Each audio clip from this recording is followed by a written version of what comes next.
Perfect TOEFL, Junior Practice Test, Book 2.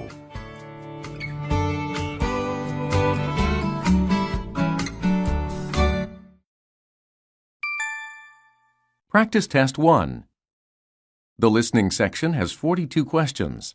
Follow along as you listen to the directions to the listening section. Directions. In this section of the test, you will hear talks and conversations. Each talk or conversation is followed by one question. Choose the best answer to each question and mark the letter of the correct answer on your answer sheet. You will hear each talk or conversation only one time. Here is an example. Listen to a conversation between two friends in the classroom. Mr. Davidson gives us too much homework nearly every night. I know what you mean. He forgets that we have assignments in other classes too. What are the speakers talking about? Now read the answer choices.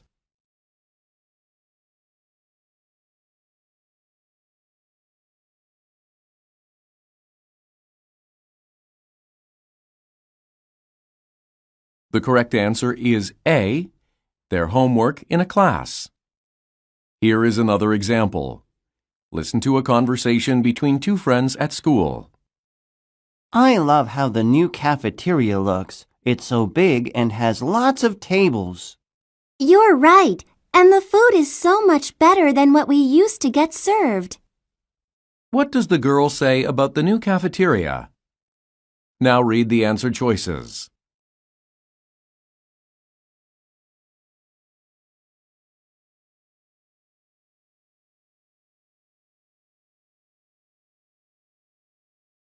The correct answer is D.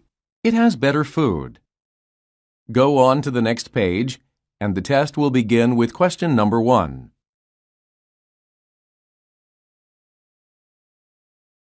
Number 1. Listen to a conversation between two friends. Have you finished writing your report for history class yet? Actually, I haven't even started doing any research on it. I have been too busy working on my English paper. You haven't started? But the paper is due tomorrow. You'd better hurry. I know. I guess I'll head to the library after school's done today. What are the speakers talking about?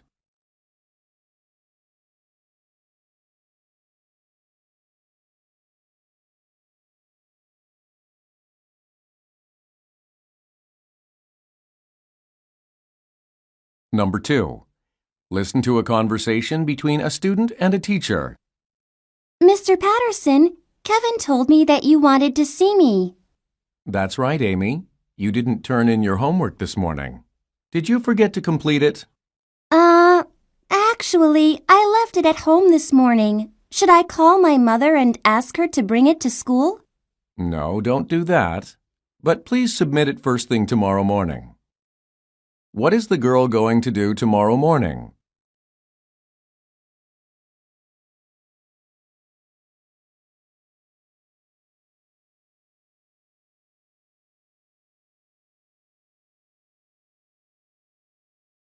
Number 3. Listen to a conversation between two friends. Hey, that's a nice bike you're riding. When did you get it? My parents gave it to me yesterday. Yesterday, but isn't your birthday 2 months from now? What was the occasion? They didn't give it to me as a birthday present. They gave it to me since I got all A's last semester. I suppose it's kind of a reward for doing well. According to the boy, why did his parents buy him a bike?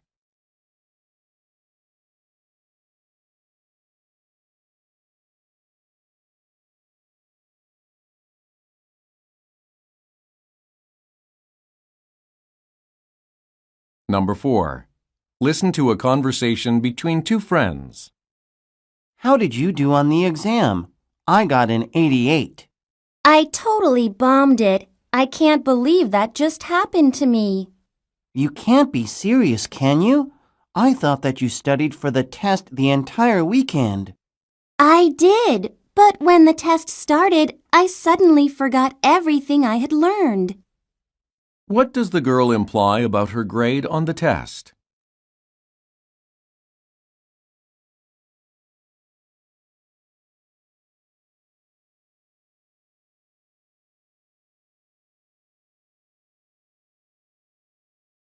Number 5. Listen to a conversation between two friends. How are you going to get home this afternoon? My mom is picking me up around 3:30. How come? Would you mind if I caught a ride home with you? My parents are too busy to come to get me today. No problem. You live right down the street from me. What are the speakers mainly discussing?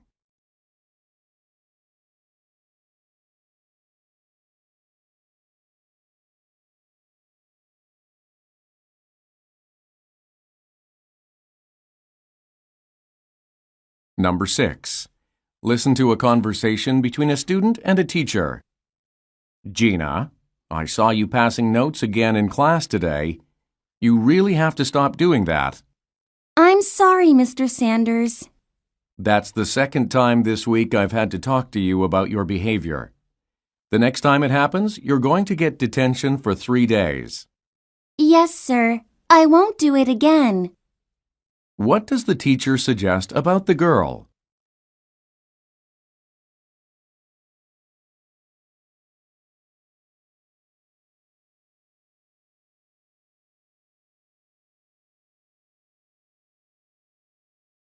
Number 7. Listen to a teacher making an announcement. Class, I would like to talk to you about the science fair. It's going to be held from November 3rd to the 5th. That's 6 weeks from now. Everyone needs to participate in the science fair this year. I'd like you all to choose your topics by next week. If you need any help, just ask. I can help you select something. What is the purpose of the announcement?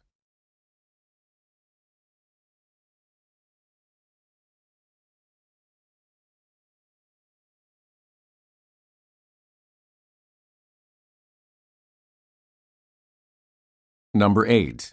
Listen to a teacher talking to some students. We are going to have a new athletic team this year. I think that a lot of you might be interested in participating on it. It's the cross-country team. Cross-country is a running sport, but you don't run on a track. Instead, you run long distances outdoors. If anyone is interested, let me know. I can give you some more information. What is the subject of the announcement?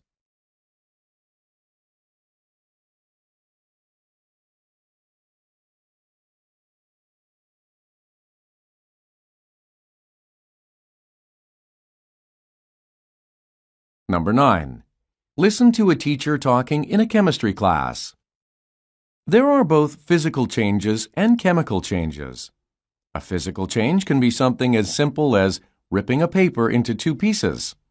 It can also be boiling water to change it from a liquid state to a gaseous one. But chemical changes are different. They change the actual molecules in a substance. Let me give you some examples of chemical changes. What does the teacher say about chemical changes?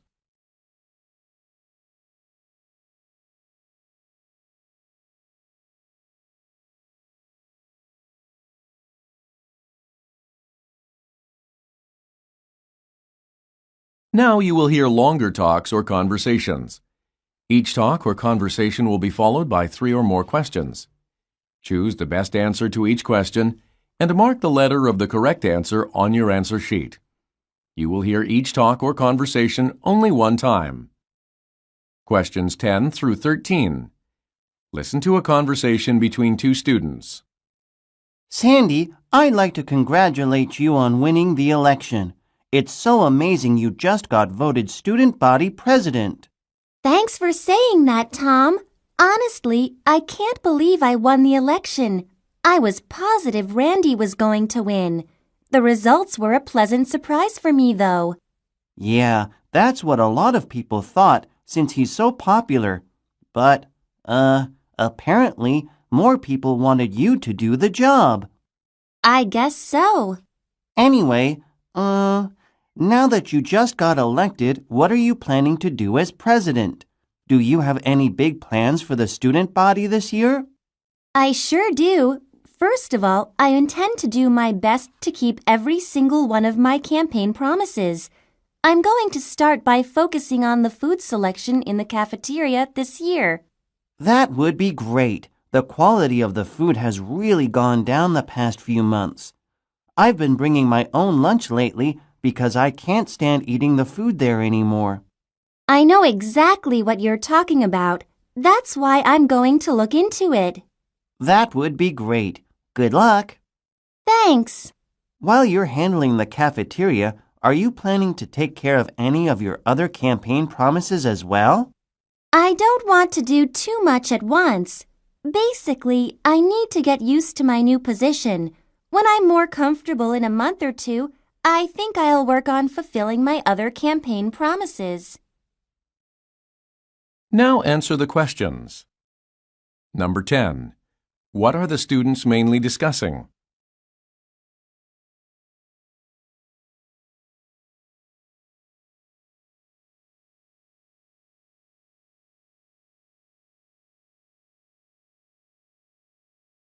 Number 11.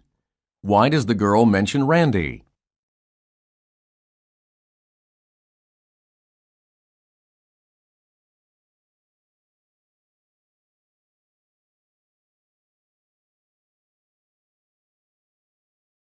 Number 12. What does the boy say about the food in the cafeteria?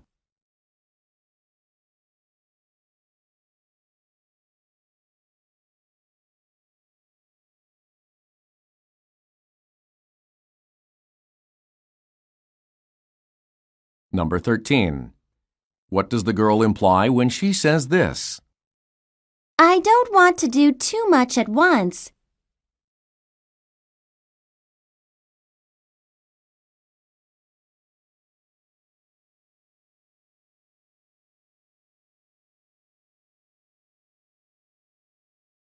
Questions 14 through 16. Listen to a conversation between a student and a teacher. Greg, would you mind staying for a moment, please? There's something I need to speak with you about before you head to your next class. No problem, Mrs. Whitaker. What do you want to talk to me about? Your recent homework. It hasn't been particularly good the last couple of weeks. I'm worried that you're not going to do well on our upcoming test. Is there anything I need to know about? Not really. I guess I'm just having a hard time understanding the material. Geometry is sort of difficult for me. I see. Well, I have a suggestion for you. Yes, ma'am? I believe you ought to join a study group. Are you aware that there are 2 separate geometry study groups here at school? There are? Indeed there are. However, it appears that you, as well as most of the other students in the class, are unaware of them. Anyway, I believe you should consider joining one. They're led by seniors who get excellent grades in math. I'm positive that attending a few study sessions will let you improve the quality of your work. So, what do you think? I guess I could give it a shot. But, when do they meet? I have football practice as soon as school ends. So... One of the groups meets after school, but the other gets together during the study hall period following lunch. Why don't you go there today? The group meets in room 214. I can let the group leader know you're going. Sure thing. Thanks for letting me know about the group, Mrs. Whitaker. Now answer the questions. Number 14. What does the teacher say about the boy's recent homework?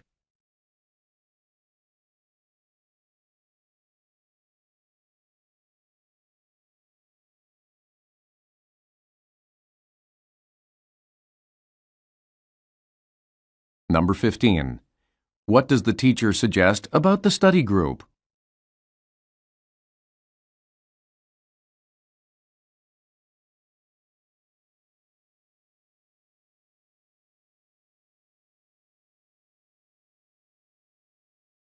Number 16.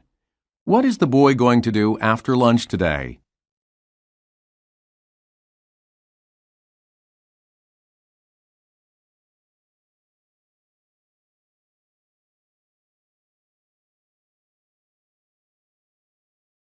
Questions 17 through 21. Listen to a conversation between a student and a teacher. Mr. Simmons, do you have a moment? Oh, hi, Carol. It's nice to see you back at school today. I heard you were really ill last week. Are you feeling better now? Yes, sir. I had a bad case of the flu for a few days, but I got better over the weekend. Thanks for asking. That's good to hear. So, may I assume you're here to talk about all of the work you missed last week? That's right, Mr. Simmons. Since I was absent for 4 days, I must have missed a lot. You did. But you're doing an outstanding job in my class, so I'm positive that you won't be behind the other students for too long. It shouldn't take you very much time to catch up with everyone else. I hope not. Okay. The first thing you need to do is get notes from one of the students in class. We covered all of Chapter 4 in class last week. We studied ancient civilizations in the Americas. I recommend that you ask, Julie or Mark for their notes. They probably take the best notes of all the students. All right. Mark and I have a couple of other classes together, so I'll speak with him later in the day. Sounds good. Did you give us any assignments?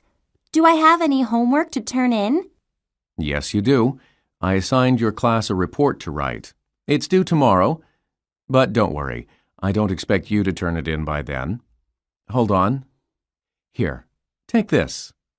This is the sheet that explains what you need to write about. Why don't you give me your report on, how does Monday morning sound to you? Perfect. I can complete it by then. Excellent. Okay, I think we've covered everything. Thanks, Mr. Simmons.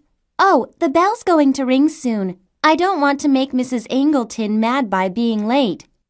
You'd better get going then. Now answer the questions. Number 17. What is the main topic of the conversation?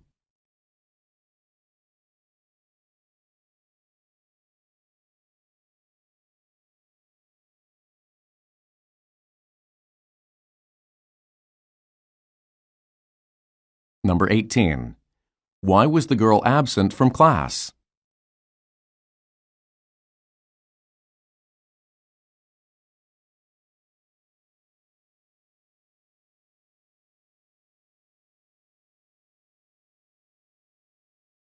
Number 19. What does the girl imply about Mark?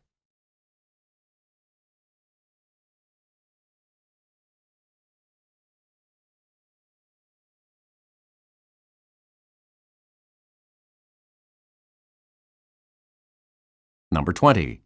What does the teacher give the girl?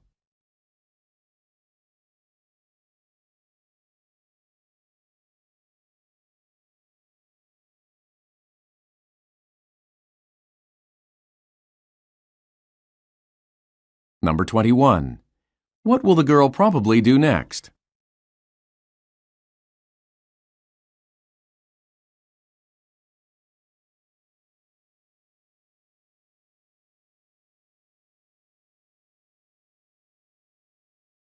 Questions 22 through 25. Listen to a conversation between two students. Molly, you look like you're deep in thought about something. Huh? I said that you look like you're thinking about something. Are you okay?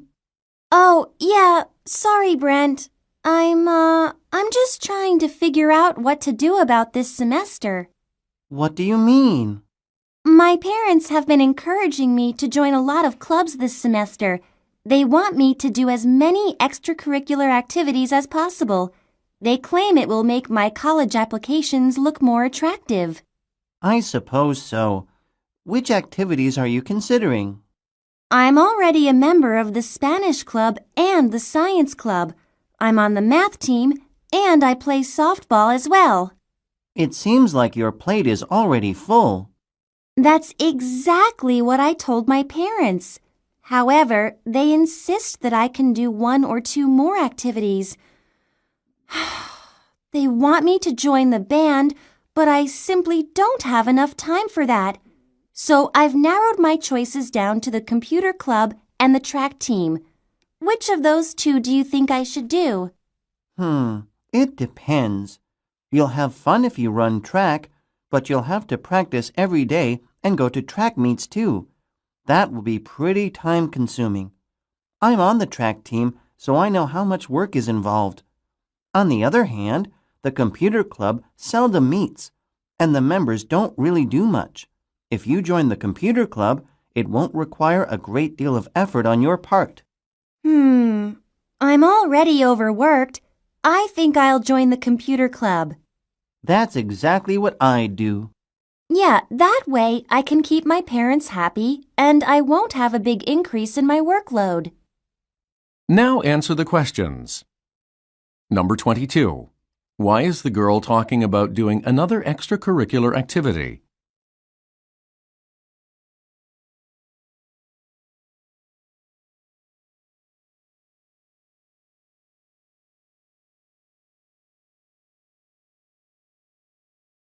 Number 23.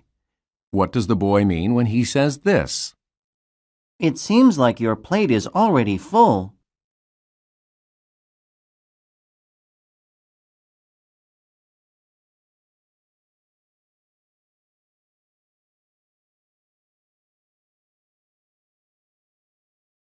Number 24. Why does the boy talk about the track team?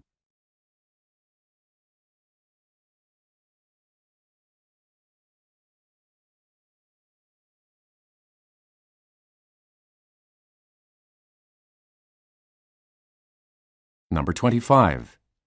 Which extracurricular activity does the girl decide to do?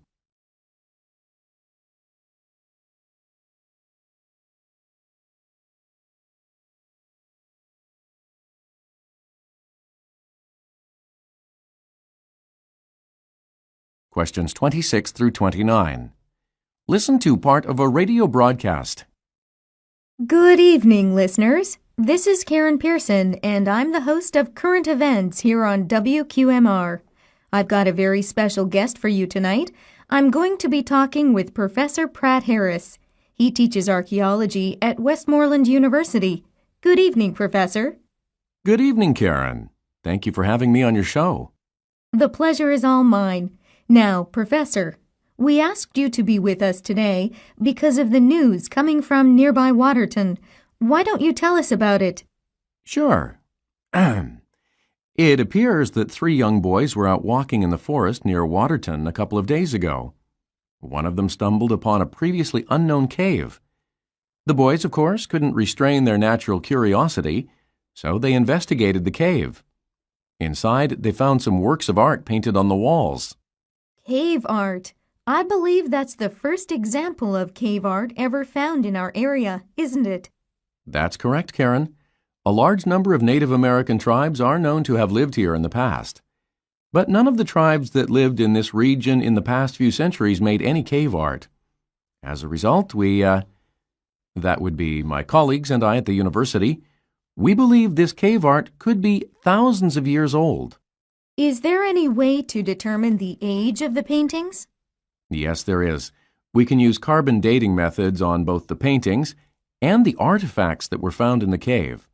You see, not only are there works of art on the walls, but there are also many artifacts, such as pottery in the cave. It's quite an impressive archaeological discovery.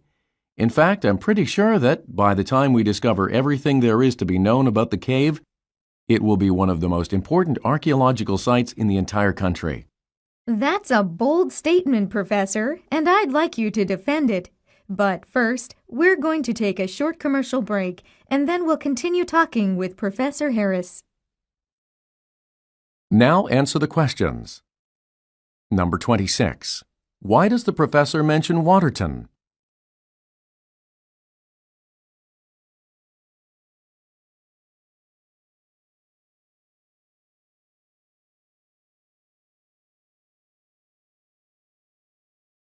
Number 27.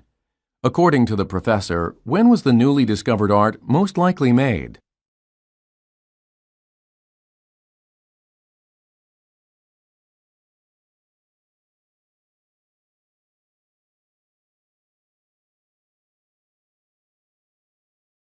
Number 28. What was found along with the art?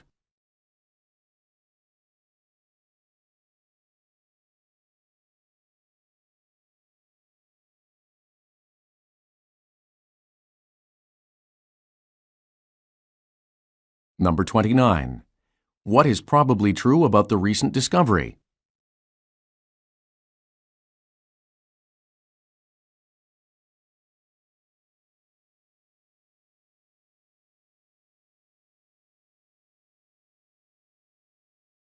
Questions 30 through 34.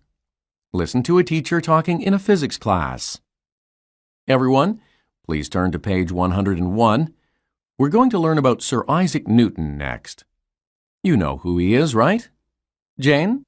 He was one of the greatest scientists of all time. He discovered gravity and he did work in several other fields, including mathematics and optics. Well done, Jane.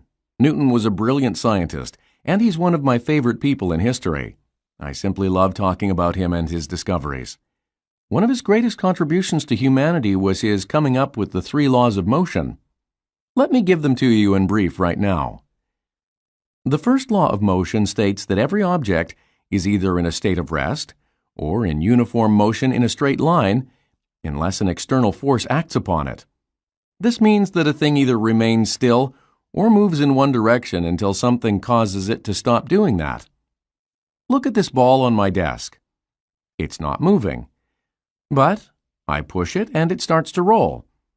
It keeps rolling until it hits the book. Right? About now. And then it stops. That's Newton's first law of motion in action. Now, the second law of motion, it's slightly more complicated. Newton said that the relationship between an object's mass and acceleration and its applied force can be summed up by the formula F equals ma. Let me write that on the board. F stands for force, m stands for mass, and a stands for acceleration. To put it simply, the velocity, or speed of a moving object is accelerated when a new force is applied to it. Here's a simple example. Press the gas pedal on a car, and it accelerates. As for the third law of motion, Newton said that for every action, there is an equal and opposite reaction. What does that mean? If one object hits another object, equal forces will act on them, but the forces will move in opposite directions. Think about a rocket. When its engine ignites, the burning gases in the engine move downward. As a result, the rocket moves upward. Now, let me show you a short video that will give you some more examples of all 3 laws of motion. Now answer the questions. Number 30. What is the teacher mainly discussing?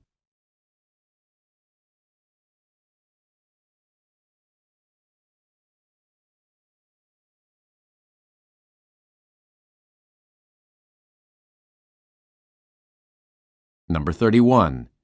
What can be inferred about the teacher?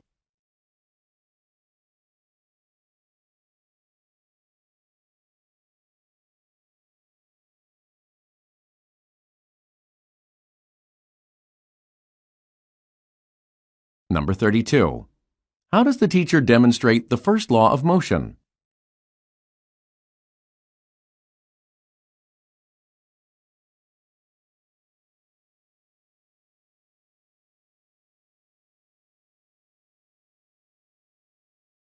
Number 33. What is the third law of motion?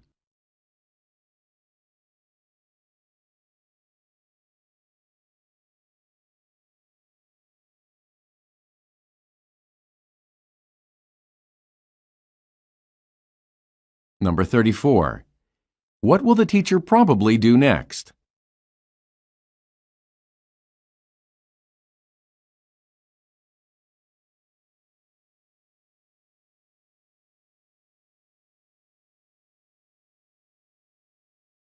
Questions 35 through 38.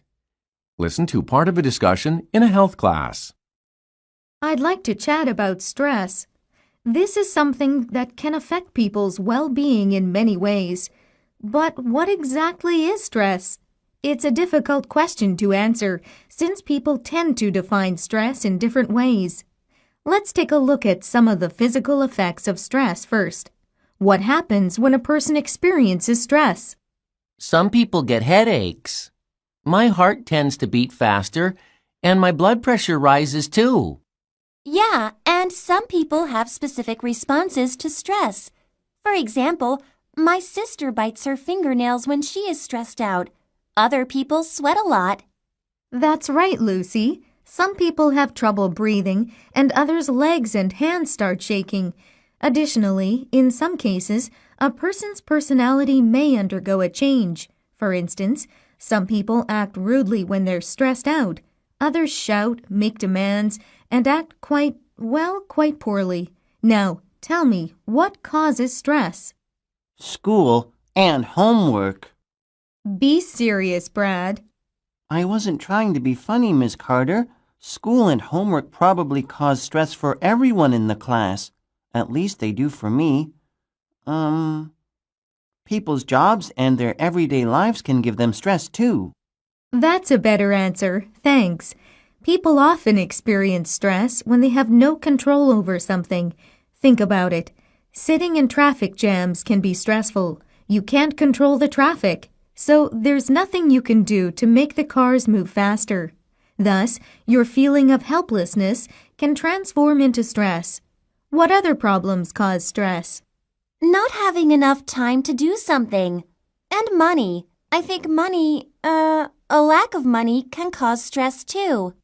Those are good points. Okay, what can people do about stress? How can they get rid of it?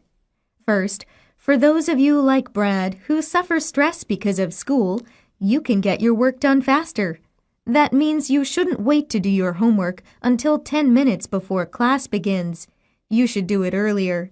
In other words, solve the problems that are causing you stress. Any other ideas? Exercise works for me. When I get stressed out, I play basketball or go jogging. That always takes my mind off my problems and relieves my stress. Now answer the questions. Number 35. Why does the girl mention her sister?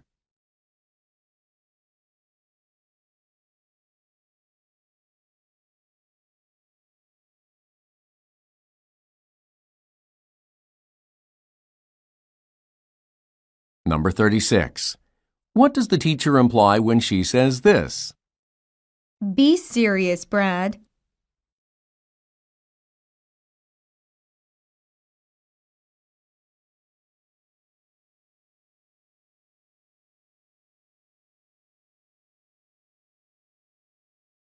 Number 37. According to the teacher, how can traffic jams cause stress?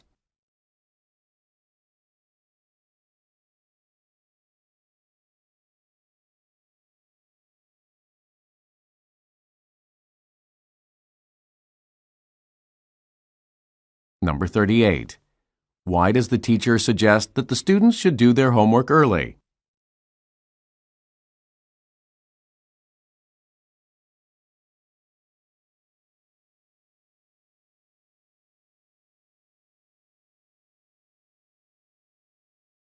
Questions 39 through 42. Listen to a teacher talking in a history class. Centuries ago, miners made use of primitive railway systems. They utilized wooden tracks that carts ran on. The miners loaded ore onto the carts. Then they wheeled the carts out of the mines. Most of these tracks were underground, but some ran above ground as well. The miners could therefore transport heavy loads of ore somewhat easily. Of course, these carts were either pushed by people or pulled by horses or other animals. There weren't any engines at that time. This method of moving heavy objects was most commonly employed in Germany, Britain, and some other places in Europe. Using people to push wagons or horses to pull them isn't very efficient, though. People and horses get tired and can't travel long distances without resting. So people sought new sources of power to move their carts. The steam engine, which was perfected in Britain in the late 1700s, was the ideal solution. Some people immediately recognized the potential that the steam engine had for transportation.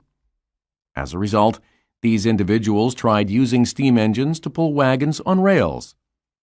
This was first accomplished in England in 1804. By the 1820s, a lot of people were experimenting with various types of engines and vehicles. In 1825, British engineer George Stephenson invented a train engine that he called locomotion. It ran on the first public railway system in the world. Over the next few years, railways were built all over Britain. Most only ran short distances, but they were so successful that long-distance railways began getting built. The first major railway line opened in 1830. It was the Liverpool to Manchester line in Britain. The owners made money by charging fees for transporting both cargo and passengers. By 1860, Britain had more than 16,000 kilometers of railways. It wasn't the only place that had trains. All over Europe and the United States, people were building railroads. Trains came to dominate land transportation in the 19th century. Now let me give you a few details about railroads in the United States.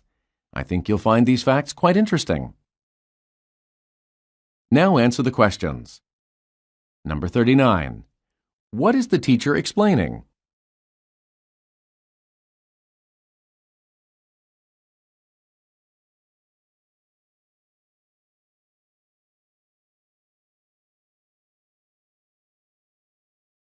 Number 40. How were carts that ran on wooden tracks moved?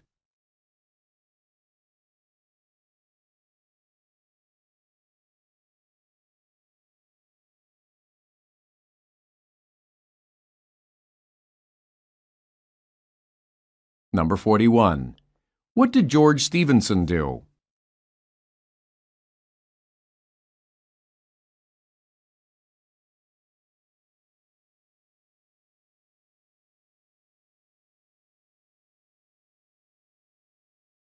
Number 42. What is probably true about railroads?